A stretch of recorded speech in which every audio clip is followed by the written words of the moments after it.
with significant alcohol and drug needs. Question number 9, Carmel Sepuloni. To the Associate Minister for Social Housing, does he stand by his statement, quote, "The government takes its responsibility around homelessness seriously," end quote? If so, why did he say some of the media were manufacturing a crisis? The Honourable Alfred Ngaro. Yes, I do stand by my statement that we take our responsibility of homelessness seriously. Supplementary question? Order. There's a second part to the question. Oh, yes, true. There are 2 parts to the question. The ministers address the first part, not the second part. Mr. Speaker, yes, I do stand by my statement that we take our responsibility of homelessness seriously. That's why last year we committed $354 million for emergency transitional housing, the first time any government has invested in the sector.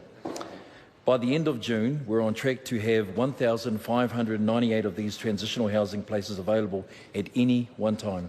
This will help around 6,392 families a year. In Auckland, we're on track to deliver 621 houses. This will support 2,484 Auckland families a year. Mr. Speaker, also too, I apologise for my statements that I'd made.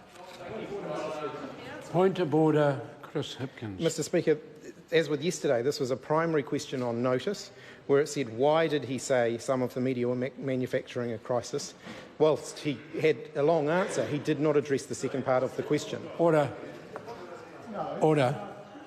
The question hasn't been addressed. It's a question on notice. The way forward is I'm going to invite Carmel Sepuloni to start the question again. There are 2 very definite parts to the question if there's an affirmative to the first part of the question. Questions to ministers, they've got plenty of time to prepare, should be able to answer questions. Carmel Sepuloni to start question number 9 again. To the Associate Minister for Social Housing, does he stand by his statement, quote, "The government takes its responsibility around homelessness seriously," end quote? If so, why did he say some of the media were manufacturing a crisis? The Honourable Alfred Ngaro. Yes, I do stand by my statement that we take our responsibility for homelessness seriously. In regards to the second part, I have apologised for my comments about the media. Point of order, Chris Hipkins. Mr. Speaker, the second part of the question asked him why he made the comment. He may regret it, he may have apologised for it, but it does not explain, he did not answer why he made that comment. I'll hear from the Honourable Simon. Apologising, speak clearly the inference is he was wrong in making it, and that's the reason to that second limb. Order. Order. I don't accept the final point made by the Honourable Simon Bridges. We've now had 2 attempts. At the end of the time, I'm not responsible for the answers that ministers give. My duty here is to attempt strongly to get an answer that addresses the question. I don't think it has been addressed. We've had 2 goes at it. The way forward is I will allow Carmel Sepuloni 2 additional supplementaries as she proceeds through her supplementary questions. Supplementary question, Carmel Sepuloni. Why did the Associate Minister say that the media were manufacturing a crisis with regards to the housing crisis we face as a country? The Honourable Alfred Ngaro. Mr. Speaker, I regret the comments that I've made, and I've apologised for those comments. Point of order. Order. Point of order, Chris Hipkins. Mr. Speaker, an apology does not negate a minister's requirement to answer why he made a comment. I'm going to invite Carmel Sepuloni to repeat the supplementary question for the benefit of the minister. Why did he say that the media were manufacturing a crisis with reference to the housing issues we're facing as a country?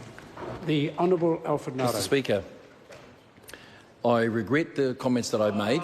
I made them ill-informed, and I regret those comments, and I do apologise for them. It was answered on that occasion. Supplementary question, Carmel Sepuloni.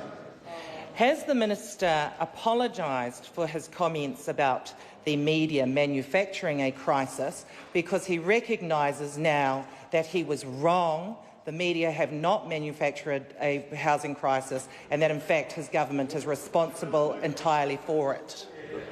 The Honourable Alfred Ngaro. Mr. Speaker, I own my own comments. I do apologise for them. They were ill-informed, and I've apologised for those comments that I've made. Supplementary question. Supplementary question, Carmel Sepuloni. Is he aware that the number of people on the social housing register classified as homeless has doubled in a year?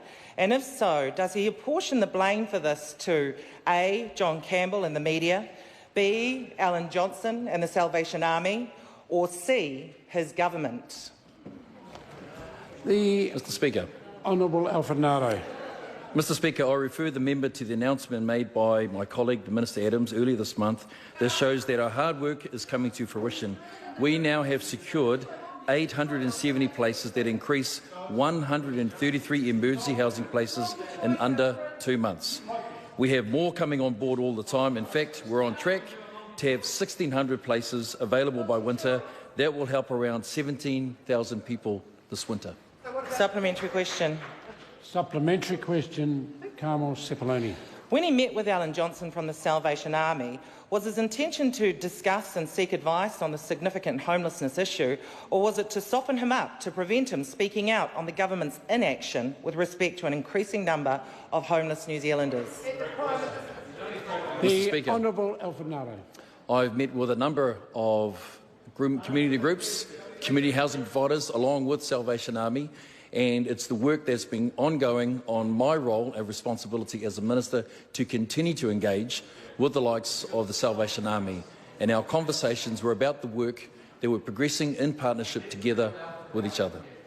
Supplementary question. Supplementary question, Carmel Sepuloni. When he met with Alan Johnson from the Salvation Army, was he trying to prevent their policy unit from, quote, running riot and saying all sorts of things, end quote, such as, quote, the number of houses proposed do not appear to be sufficient to meet existing and projected demands, end quote, when talking about the government's embarrassing housing announcement?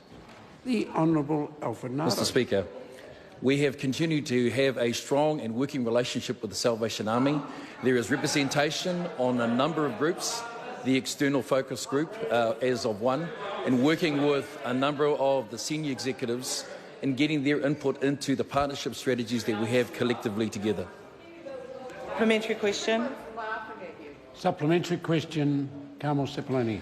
Was the 110% increase in the last year in the number of homeless New Zealanders on the social housing register his motivation for the government to, quote, push back against some of the media, end quote? If not, what was his motivation for that attack? The Mr Speaker. Honourable Alfred Ngaro. Mr Speaker, I'm proud of the work that this government has been doing. We have also been piloting a Housing First initiative in order to address the issues around homelessness, and we have been working in partnership with a number of community groups in Auckland. This is an internationally recognised model that helps rough sleepers by putting them into safe, secure and stable accommodation, then providing wraparound services to address these issues. Order. Supplementary question, Carmel Sepuloni. When he said that the controversy last year over people having to live in cars and on park benches was from, quote, an opposition that chooses to use their constituents for political fodder, end quote, was he implying that constituents like the Fa'avale family living under a tarpaulin, or Tracy Penny, a tetraplegic mother living with her family in a modified van, should have just waited patiently for government support that was never coming? The Honourable Alfred Ngaro.